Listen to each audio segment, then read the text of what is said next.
The book of meditator का ये सूत्र कहता है, meditator is not limited by any thought, belief system, any traditional routine, social constraints or any kind of conceptualizing.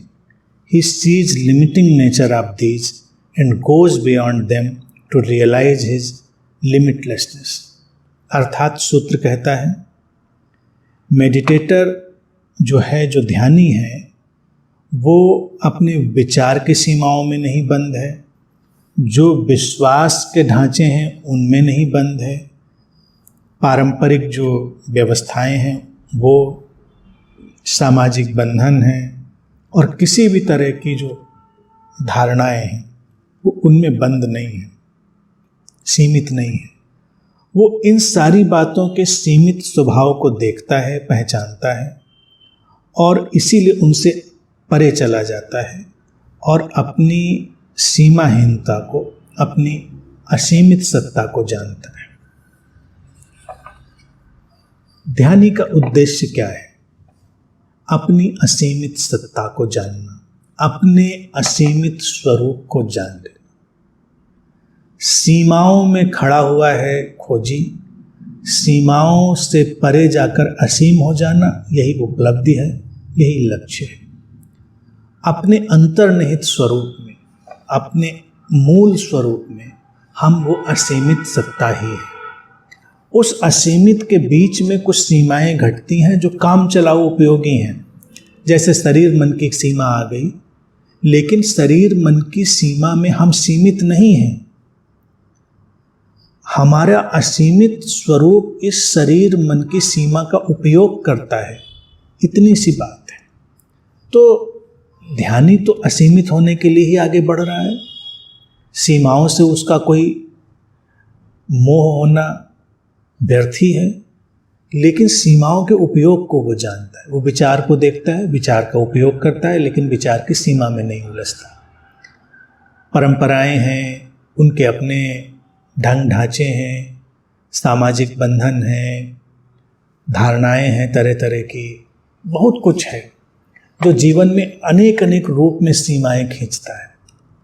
ध्यानी बहुत सचेतन रूप से ये जानता है कि सीमाएं हैं, सीमाओं का उपयोग है, उनको बस वहीं तक रखना, उनसे अपने जीवन को ग्रस्त नहीं बना लेना। कोई सामाजिक बंधन है तो उसके अनुसार ये नहीं कि हम भी बंध जाएं। धारणाएं हैं किसी तरह की तो धारणाओं से स्वयं को नहीं बांध लेना। कोई परंपराएं हैं, उनके मत मान्यताएं हैं तो ठीक है, उनका अगर उपयोग है तो उपयोग ठीक है, नहीं तो उनसे बांध नहीं लेना अपने आप को। वो इन सबसे परे जाता है और इनके सीमित स्वभाव को जानता है, देख लेता है, और इसीलिए इस दर्शन से वो अपनी असीमित सत्ता की तरफ बढ़ जाता है। समस्या कहाँ पर आती है? जब व्यक्ति विचारों की, धारणाओं की, परंपराओं, मान्यताओं, सामाजिक कार्य व्यापार की सीमाएं नहीं देख पाता। किसी भी बात से जीवन में देखा जाए कोई समस्या नहीं है, उसकी सीमा को जान लेना ही उसके परे चले जाना है। जैसे ये सब बातें अपनी जगह पर हैं, मैं धन की ही बात हमेशा करता हूँ। धन उपयोगी है, लेकिन एक सीमा पर वो व्यर्थ है। उस सीमा को पहचानना जहाँ पर धन की उपयोगिता व्यर्थता में बदल जाती है, वो धन के परे चले जाना है। अगर कोई व्यक्ति धन से ग्रस्त नहीं है तो कैसे हम जानेंगे? क्योंकि वो उपयोगिता भी जानता है और व्यर्थता भी जानता है। जीवन में हर चीज पर ये बात लागू होती है।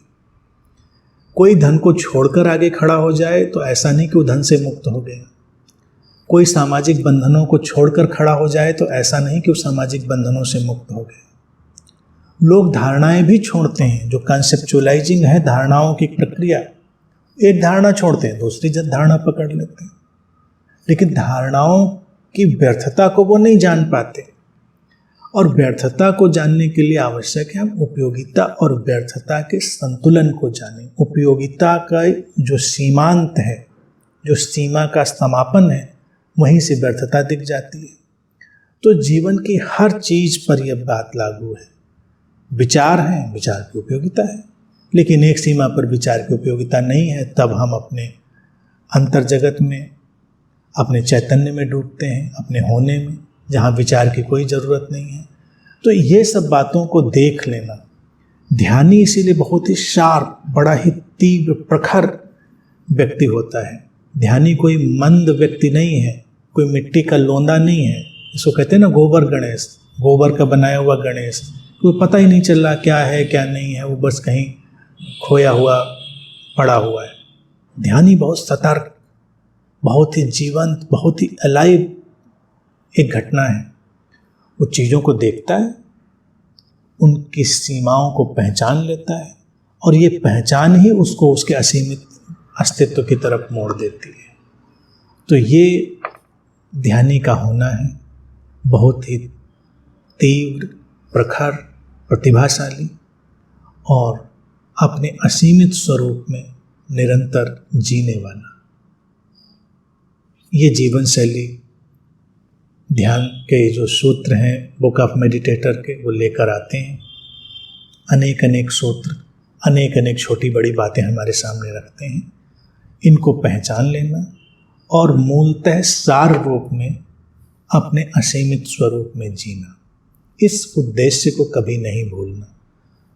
तो इस तरह से प्रत्येक ध्यानी को चलते रहना है और उपयोगिता व्यर्थता के इस भेद को अच्छे से पहचान कर आगे चलते जाना है।